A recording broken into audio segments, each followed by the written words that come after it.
मीर रज़ा जे वारसन अदालती कमीशन जोड़ण वारे फ़ैसिले ख़िलाफ़ दरख़्वास्त दाख़िल कराए छॾी आहे। वकील जिब्रान नासिर जो चवणु हो त सिंध हुकूमत जे फ़ैसिले बाबति मीडिया ज़रिए ख़बर पई। फ़ैसिले जी कापी असांखे फ़रहाम नथी कई वञे। वकील जिब्रान नासिर चयो त मीर रज़ा क़त्ल बाबति JIT जोड़ी वञे। जांच खे 15 ॾींहं गुज़री चुका आहिनि पर को बि जवाबदार नामज़द नाहे थियो।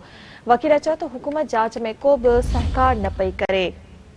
इन अहम ख़बर बाबति आगाह कई पिया। मीर रज़ा जे वारसन अदालती कमीशन जोड़ण वारे फ़ैसिले ख़िलाफ़ दरख़्वास्त दाख़िल कराए छॾी आहे।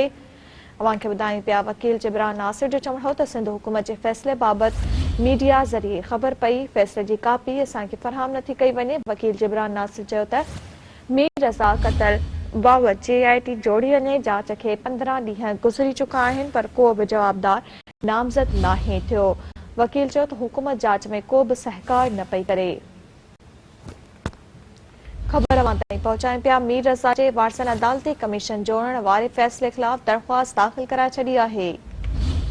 वकील जिब्रान नासिर जो चवणु हो त सिंध हुकूमत जे फ़ैसिले बाबति मीडिया ज़रिए जबर कई ख़बर पई। फ़ैसिले जी कापी असांखे फ़रहाम नथी कई वञे। अवांखे ॿुधाए पिया वकील जिब्रान नासिर जो चवणु हो त सिंध हुकूमत जे फ़ैसिले बाबति मीडिया ज़रिए ख़बर पई। फ़ैसिले जी कापी असांखे फ़रहाम नथी कई वञे।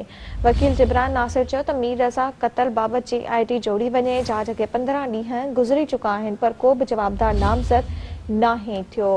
वकील चयो त हुकूमत जांच में को बि सहकार न पई करे। इन अहम ख़बर बाबति आगाह कई पिया। मीर रज़ा जे वारसन अदालती कमीशन जोड़ण वारे फ़ैसिले ख़िलाफ़ दरख़्वास्त दाख़िल कराए छॾी आहे।